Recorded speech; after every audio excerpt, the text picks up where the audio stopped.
Oh, that's great. Rugrats is getting another reboot. Maybe it's finally time to tackle Angelica and Susie's preschool days to show how bad of an idea this is. Alright, let's find the episode. I don't remember their names, so let's just type in something here, or any attributes I can think of about it. Google and type in unnecessary spin-off for a show that's been going on for far too long, from a franchise that should really die off because they've already done everything possible with it, and most likely don't have any ideas left.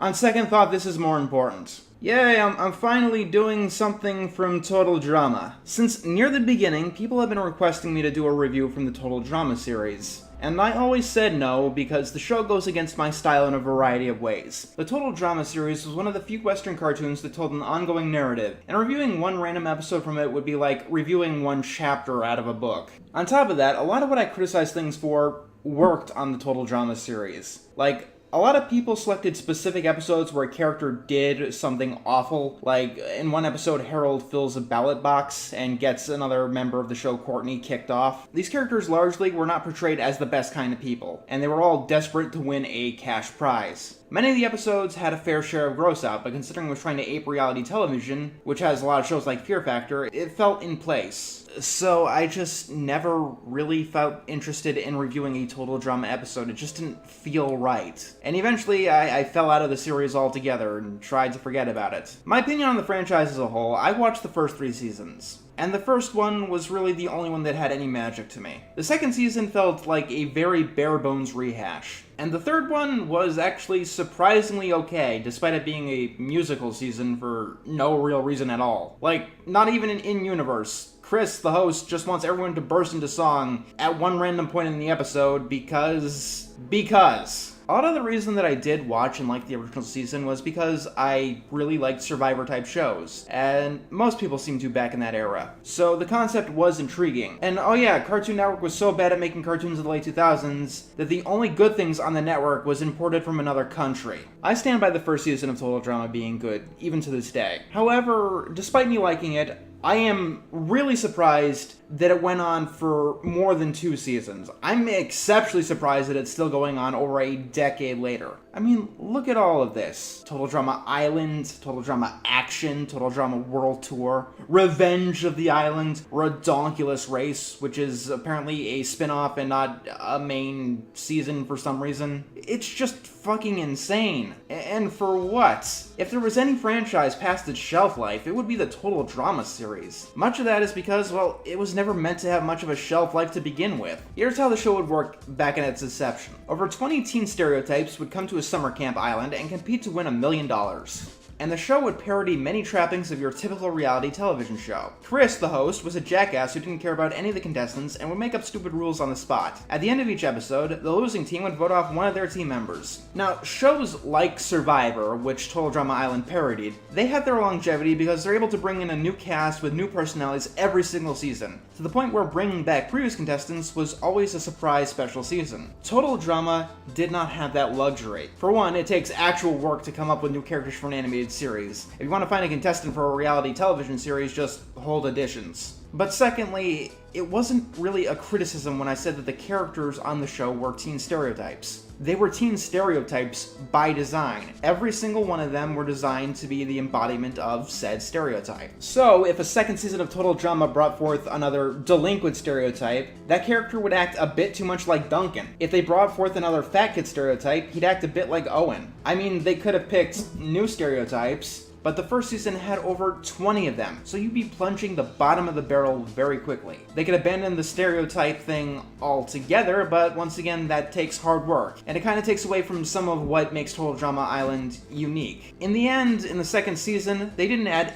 any new characters at all. In the third season, though, they added 2 new characters, and immediately ran into the problems with their concept, with Alejandro just being another Heather 2.0. And finally, in like the 4th or 5th or whatever season, they finally did add a whole host of new characters. And they hit both problems. These new characters were either like people we've seen before, or their concepts were so off the wall that it really felt like jumping the shark. If my research is correct, one of the seasons actually went with the evil twin trope. In my mind, Total Drama became one of those shows like Ben 10 or The Simpsons or The Fairly Odd Parents. Just something that's always on, but nobody knows why it's on anymore because it hasn't had any intrigue or relevance for years. The only interesting thing about any of these shows is there are enough people still watching them for the channel to justify airing them. So I tended to just forget that Total Drama still existed. But then they made this, and I lost that luxury. What even is this? This is Total Dramarama, or at least the first episode of it, something released early on the Cartoon Network app, like an air raid siren,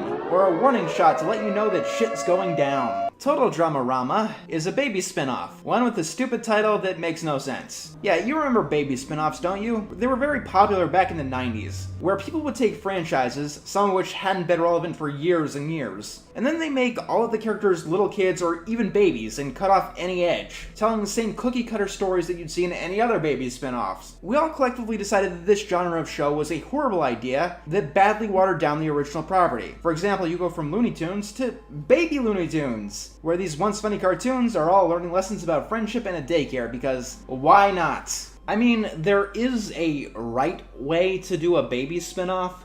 I mean, I can only think of like 2 examples off the top of my head, and one of them is Tiny Toons Adventures, which I don't think counts. The other one is a pup named Scooby-Doo. It was able to keep the overall themes and energy of the original, but still put a new spin on the formula. And honestly, it became one of my favorite Scooby-Doo incarnations. But that's like the exception to the rule. Every other baby spin-off is just pure fucking garbage. But besides baby spin-offs in general being declared a bad idea in the 90s, let me explain why Total Dramarama is a very bad idea. Total Drama Island was based on reality TV shows, a genre not really known to appeal to a very young audience. One who might want to watch a baby spin-off. The only group of people who would want to watch a baby spin-off. Total Drama Island, there were characters who did awful things to each other, censored nudity, mild swearing, tons of gross out. This is the show you're really going to retool for a baby's show. May I ask why? Yes, I get that you haven't had any ideas for Total Drama in over a decade at this point. Once again,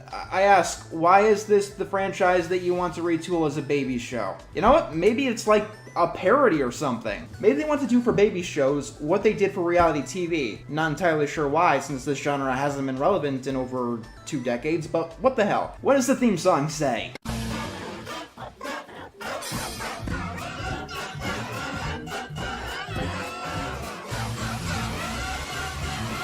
The theme song says that we don't give a fuck and we want to assault your ears. Good to know. Oh god, why is the theme song still going? The episode is starting! Please tell me we won't be hearing this throughout the entire damn episode. So the episode starts with Owen running in talking about how he won a prize at a crane game. Everyone is super excited, and then... Okay, what the hell? A confession cam? Okay, so yes, the Total Drama series used the confession cam throughout every other installment, but that's because the confession cam was a convention of actual reality TV shows. Reality TV shows have confession cams, and so a parody of reality TV has confession cams. You know, in an outhouse. But this isn't a parody of a reality show. At best, it's a parody of a baby's cartoon. And baby's cartoons don't have confession cams. If you want to keep it as a mainstay of the franchise, you need to explain why there's a confession cam in this show. Off the top of my head, I don't know, since they're all toddlers, maybe they tell their secrets to a giant teddy bear that Chef put a camera in. I mean, dedicate yourself to the idea.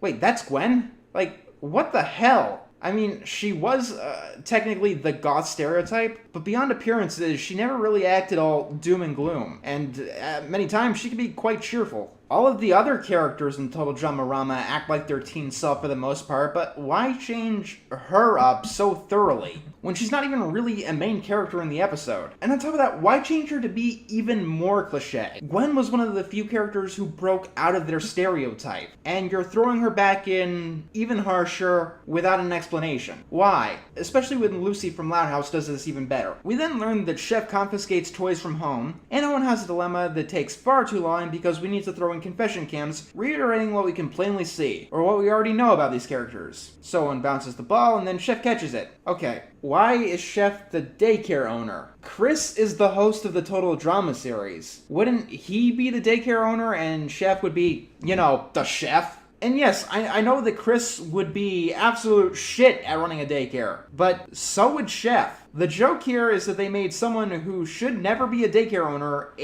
owner, and Chris would probably be the better punchline in that role. Actually, in running the daycare, Chef is at the very least semi-competent, which seems like an insult to his character too. What's the point in using the exact same characters if you're going to change these characters? This is just confusing. Chef tosses the ball into the safe that has a mountain of toys.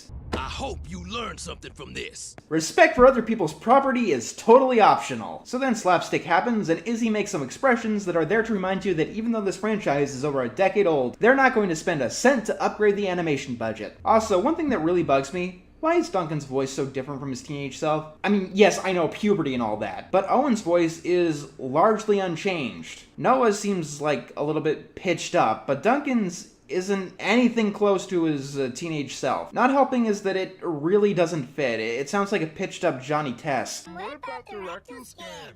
For the last time, Jude. Wait, Jude. Okay, this is one of the more confusing moves. Jude is a character imported from another Cartoon Network show that they imported from Teletoon named 16. And I don't know why. Doesn't Total Drama have enough characters? You needed to pull a character from another show. Is this supposed to connect their universes together for some arbitrary reason? I mean, like why? I'm seriously curious. I don't understand any of these creative decisions. I mean, because including a character from 16 here seemed like such a baffling decision, I originally thought that character was Ezekiel. All you really had to do was change the hair color and then bam, I'd believe it. Oh my god, that insane chanting is the background music. Okay, it is not bad enough that you have an ass theme that sounds like ass shitting out pixie sticks. Why do these background songs have to be off-key, childish chanting? Yes, I get daycare. Why do you want to show the worst parts of it? I mean, it goes away soon enough, but let's say it strikes me as the wrong choice to use it at all. Finally, the kids break into the safe, and then everyone is playing with all the confiscated toys, while Duncan escapes. Finally, Chef wakes up and comes across Noah, and only Noah, in a daycare of over 20 kids, when only like 6 of them are doing this break-in thing. Then Chef goes on about insulting a 3-year-old, and it's mildly amusing, I guess. I don't know, I felt like I've seen this kind of gag before. Playing a game. Nice. What are y'all playing? Marbles? No, not these marbles. Hide and seek. But it is so hard. Yeah, best hiders on Earth.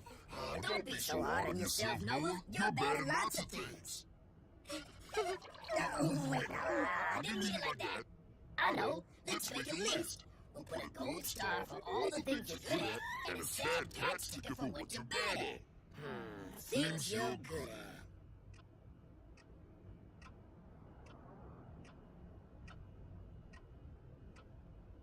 Let's start with things you're bad at. That'll be easier. And I mean, it just shows how tame this spin-off is going to be forced to be. Like, in the original Total Drama Island, the characters were put through immense mental and physical abuse. Here, all Chef can do is innocently insult the characters. That's it. So, for a reason I can't explain, the other kids are in the vent looking for Duncan. And suddenly, I'm more lost than they are. Why Duncan would want to break out, I get that. He's a delinquent character. But I have no idea why the other kids want to stop him. Like, if he gets out, it doesn't affect any of them. Courtney, sure, I can understand her wanting to stop Duncan. She's about rules and order. But all the other characters, not a single clue. Like, I know who these characters are. I know their personality. And I have no idea why they would want to stop Duncan. If he gets out, so what? They get picked on less. And that's not even mentioning what any new viewers think who don't know any of these characters. Chef keeps insulting Noah, and now he's crying. Isn't that what we all wanted? Total drama with less drama and more crying.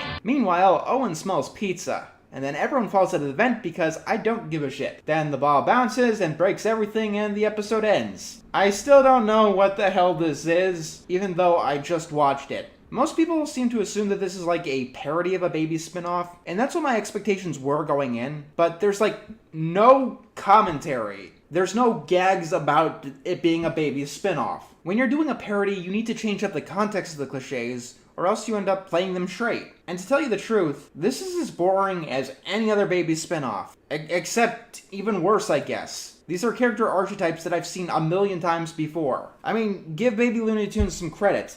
At least Bugs, Daffy, and the gang, they all had unique personalities. In this one we got what? The orderly tattletale?